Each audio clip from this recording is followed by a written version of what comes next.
The first thing I saw was my husband standing in the driveway at 6 o'clock in the morning, screaming into his phone. The second thing I saw was a moving truck pulling away from our house. And the third thing?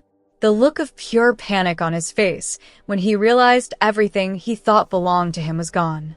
Just 12 hours earlier, Daniel had thrown me out of our home. Now he was standing in his pajamas, watching his perfect life collapse right in front of him. But to understand why that happened, you need to know what he did the night before. And the secret he'd been hiding from me for almost 3 years. My name is Rachel Carter, and this is how my husband lost everything he owned less than 24 hours after kicking me out. We lived in Austin, Texas. For most people, we looked like the perfect family. Beautiful house, successful business, nice cars, a 10-year-old daughter named Emma, family vacations, holiday photos, the kind of life people envied on social media. But pictures lie, and so do people. Especially husbands.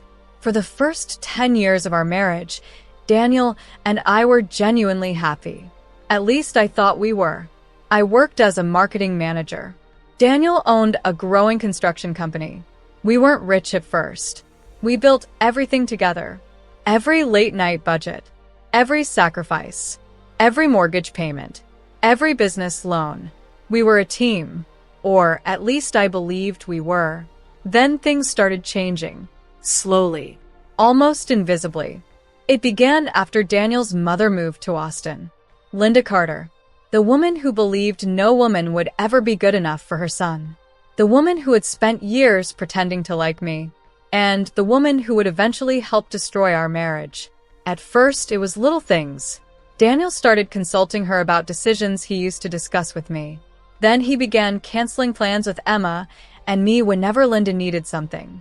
A doctor's appointment, a grocery trip, a dinner invitation. His mother always came first. Every time. Whenever I complained, Daniel had the same answer. "She's my mother, Rachel." As though that explained everything. As though being his mother gave her permission to control our lives. One evening, Emma and I were waiting for Daniel to arrive for her school play. She kept checking the auditorium door. "Daddy's coming, right?" "Of course he is." I smiled, but I wasn't sure.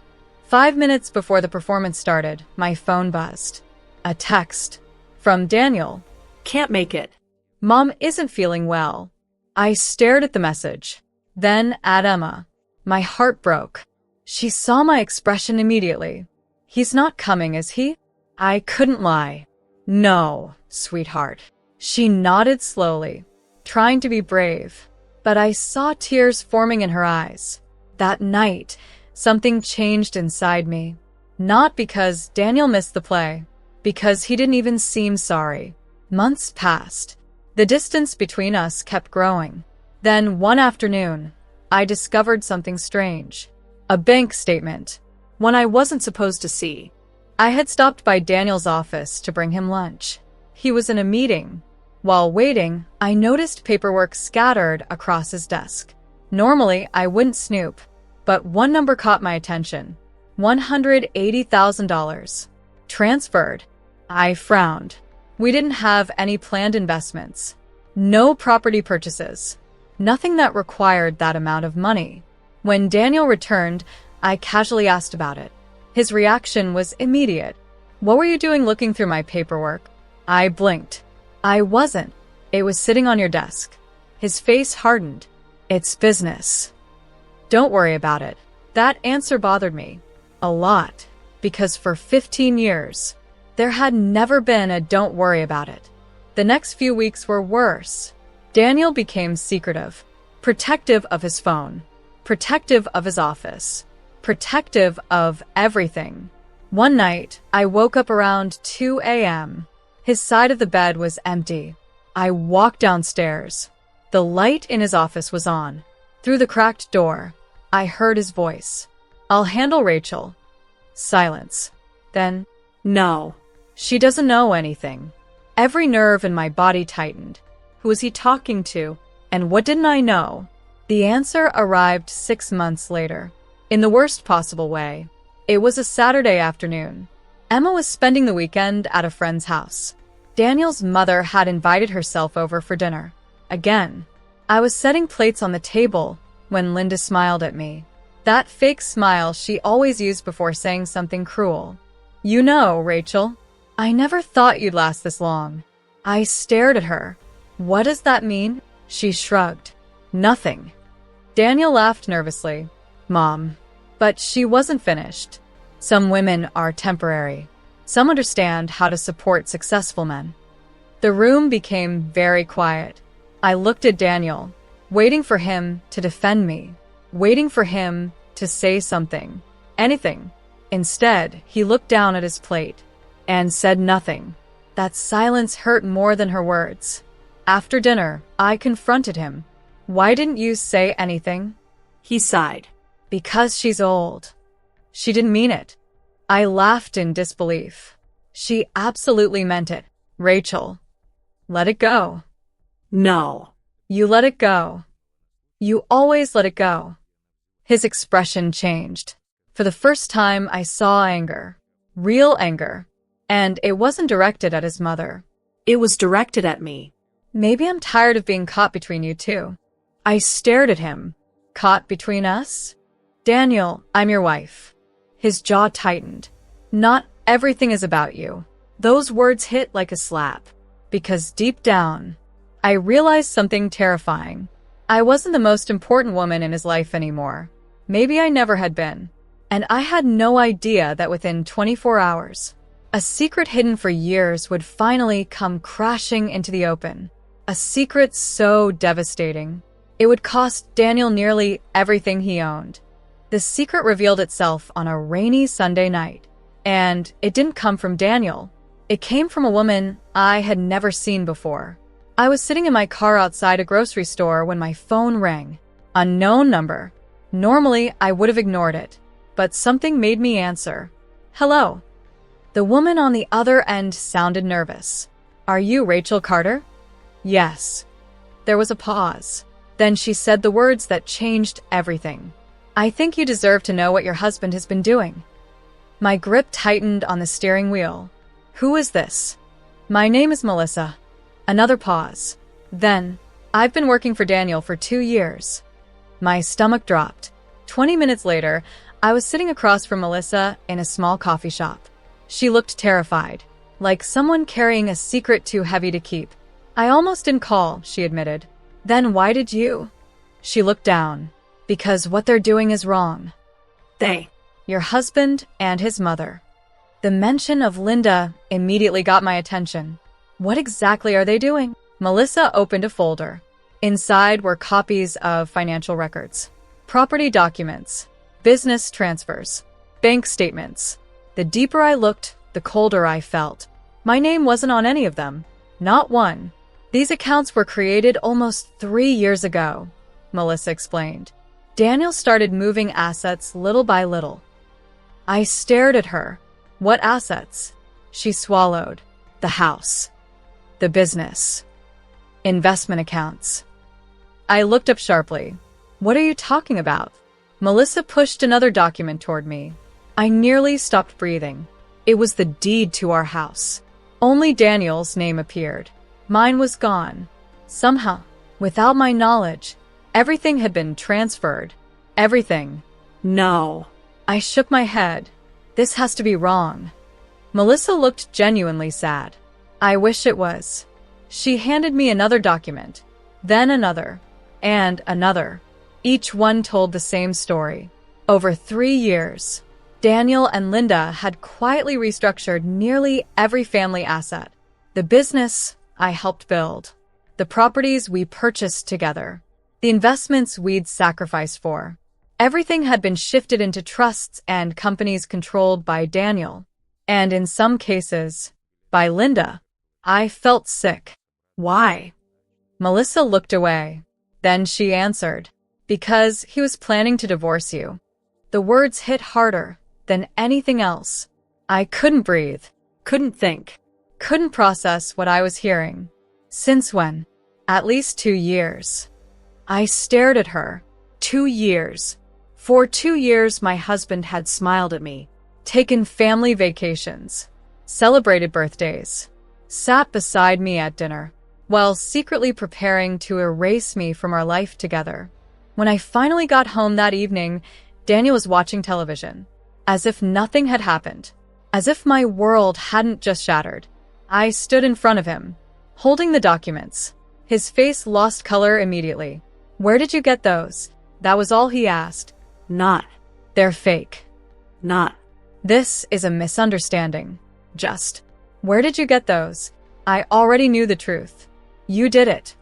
Daniel stood slowly. "Rachel, you transferred everything." Silence. The silence told me everything. Then Linda walked into the room and smiled. Actually smiled. "I suppose she knows." I turned toward her. "You helped him." She folded her arms. "I protected my son." "From what?" "His own wife." Linda laughed softly. "You always thought half of everything belonged to you." I couldn't believe what I was hearing. It did. "We built it together." Her smile widened. "Not anymore." For the first time in my life, I hated her. I looked at Daniel. "Tell me she's wrong." He couldn't, because she wasn't. Finally, he said quietly, "It wasn't supposed to happen like this." I laughed bitterly. How exactly was it supposed to happen? You divorce me, take everything, and leave me with nothing? His silence was answer enough. The argument lasted nearly an hour. By the end, years of resentment exploded. Every ignored birthday, every broken promise, every time he chose Linda over his own family, everything came pouring out. Then Daniel said the words that ended our marriage. "Maybe you should leave." The room froze. I stared at him. "What?" "You heard me." His voice was cold, almost emotionless. "If you're this unhappy, leave." I waited, hoping he'd take it back. He didn't. Instead, Linda nodded approvingly from across the room. That hurt more than anything, because in that moment, I realized this wasn't anger. This wasn't a fight. This was a plan, and I had just stepped directly into it. I packed 2 bags. One for me, one for Emma. Luckily, she was still at her friend's house. At least she didn't have to witness any of it. As I reached the front door, Daniel finally spoke. "Rachel." I turned. For a second, I thought he might apologize. Instead, he said, "You'll understand someday." I laughed through tears. "No, I really won't." Then I walked out. 3 hours later, I was sitting in a hotel room staring at the ceiling. Everything felt unreal. My marriage, my home, my future. Gone. Destroyed. I honestly didn't know what to do next. Then my phone buzzed. A text message. From Melissa. Only 4 words. "Check tomorrow morning." I frowned. "Check what?" Before I could reply, another message arrived. A photograph. I zoomed in and immediately sat upright. It showed several men loading equipment from Daniel's construction company into trucks. Computers, files, machinery, everything. The timestamp read, 6:12 a.m. scheduled repossession. My heart started racing. What was happening? Then Melissa sent one final text. "Daniel doesn't know yet." And suddenly I realized something. The assets Daniel thought he had protected might not actually belong to him anymore. And by sunrise, his entire world was about to collapse. At 6:03 the next morning, my phone rang. It was Daniel. The moment I answered, I knew something was wrong. He sounded panicked. "Rachel, what did you do?" I sat upright in the hotel bed. "What are you talking about?" "People are taking everything." I frowned. "What people?" "The bank, the leasing company, the state." His voice cracked. "They're emptying my office." For a second, I didn't understand. Then I remembered Melissa's message. By the time I arrived at the house, the street looked like a disaster zone. 2 tow trucks, 3 commercial vehicles, several men carrying boxes from Daniel's office, a crowd of curious neighbors watching from their driveways, and Daniel standing in the middle of it all, completely stunned. His expensive SUV was already hooked to a tow truck. I parked across the street. The moment he saw me, he rushed over. What did you do? I stared at him. Still blaming me? Rachel, please. Something is happening. No kidding. Before I could say another word, a man in a gray suit approached. Mr. Carter? Daniel turned immediately. Yes. The man handed him a thick envelope. Daniel opened it, his face drained of color. What is this? The man remained professional. Notice of financial default. Your company failed to disclose outstanding liabilities during recent refinancing. Daniel looked confused. What liabilities? The man blinked. Those listed in your filings. Daniel shook his head. I never filed these. The man simply pointed toward the paperwork. According to the records. You did. Something wasn't adding up. Daniel looked genuinely shocked. Not guilty. Not defensive. Confused. And suddenly a thought crossed my mind. What if someone else had been handling those documents? Someone he trusted completely. Someone who had access to everything. Someone like Linda. Within an hour, Daniel's brother Michael arrived. Unlike Daniel, he looked furious. Not shocked. Furious. The moment he stepped out of his truck, he marched directly toward Daniel. Where is she? Daniel frowned. Who? Mom. My stomach tightened. What happened? Michael held up several folders. I just got a call from Dad's old accountant. Daniel stared at him. And Michael laughed bitterly. And Mom's been using company money for years. Silence. Complete silence. What are you talking about? Daniel asked. Michael threw the folders onto the hood of a car. Read them. Daniel opened the first file, then the second, then the third. Each page seemed to make him paler. Finally, he whispered, No. Michael nodded. Yes. She borrowed against company assets. She opened credit lines. She guaranteed loans. And she used your signature. Daniel looked physically sick. That's impossible. It isn't. The documents are real. Suddenly, everything started making sense. The secret bank accounts, the hidden transfers, the strange paperwork, the financial restructuring. Linda hadn't been protecting Daniel. She'd been using him for years. And now the entire scheme was falling apart. That afternoon, another shock arrived. The police. 2 detectives stepped out of an unmarked vehicle and approached the house. Daniel looked terrified. One detective asked calmly, Mr. Carter? Yes. We'd like to ask some questions regarding several financial transactions. I watched Daniel's face. For the first time since I'd known him, he looked helpless.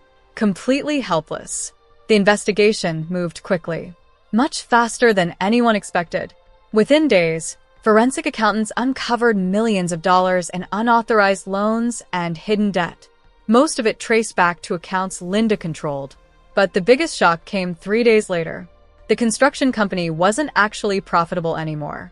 It hadn't been for nearly 2 years. The success everyone saw was an illusion funded by debt. Debt Linda had hidden from everyone, including Daniel. I should have felt satisfied.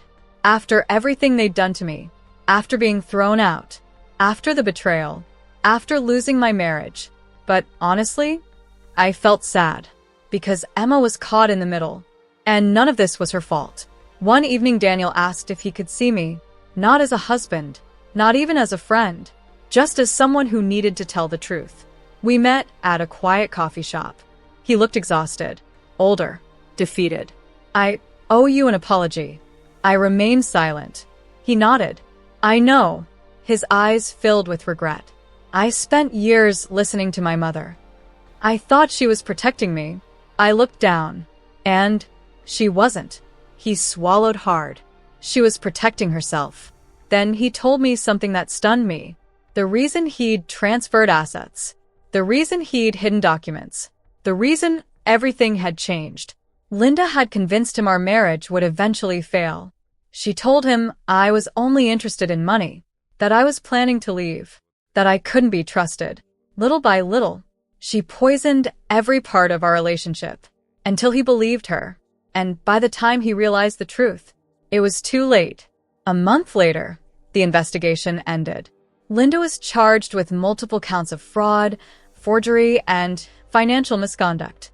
The evidence was overwhelming. Bank records, emails, forged signatures, witness testimony, years of deception. The woman who spent her life controlling everyone finally lost control of herself. As for Daniel, he lost almost everything. The company, the house, most of his savings, the life he thought he had secured. But the thing he regretted losing most was his family. One afternoon, after dropping Emma off at soccer practice, he looked at me. I thought money would protect me. I smiled sadly. And it cost me everything that mattered. The divorce was finalized 6 months later. No screaming, no revenge, just acceptance. 2 people moving in different directions. I bought a small house closer to Emma's school. Nothing fancy, just peaceful. And after everything we'd been through, peace felt priceless. A year later, Emma and I sat on our back porch watching the sunset. She leaned her head against my shoulder. Mom, yeah, are we okay now? I looked at the orange sky, the quiet neighborhood, the life we'd rebuilt from scratch, and I smiled. Yes, sweetheart, we're okay. Because sometimes losing everything isn't the end. Sometimes it's the beginning. Daniel threw me out of our home believing he had all the power, believing he owned everything. But by the next morning, the truth came due. The money disappeared, the lies collapsed, the secret surfaced, and the life he thought belonged to him was gone. In the end, he lost his house, his business, his fortune. But those weren't the greatest losses.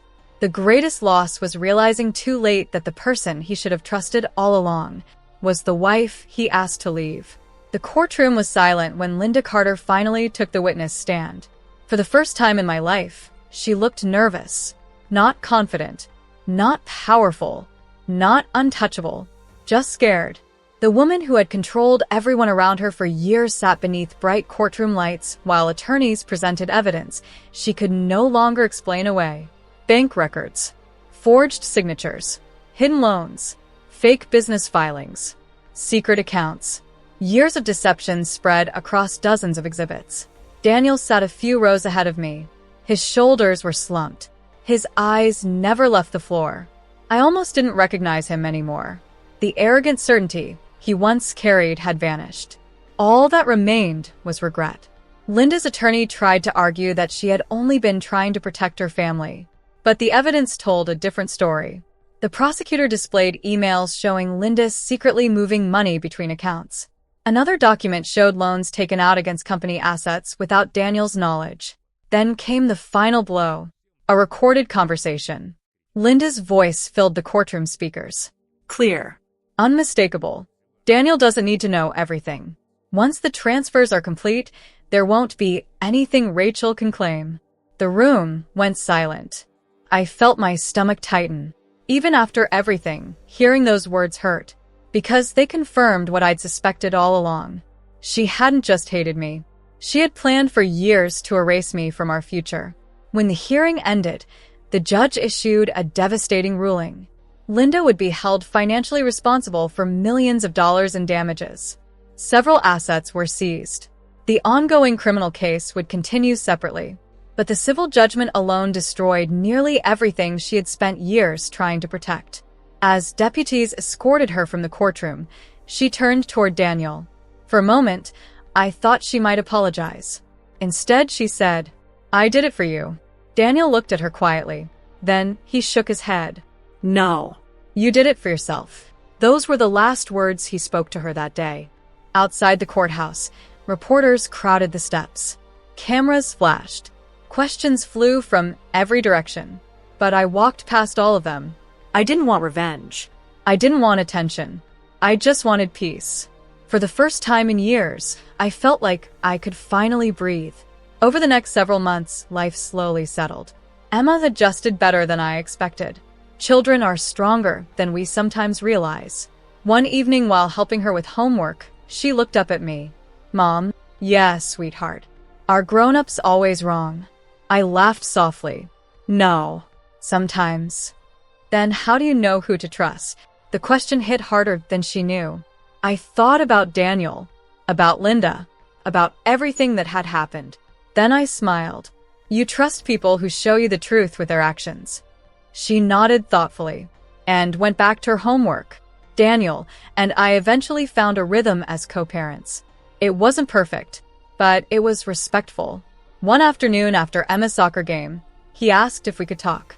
We sat on a bench while Emma celebrated with her teammates nearby.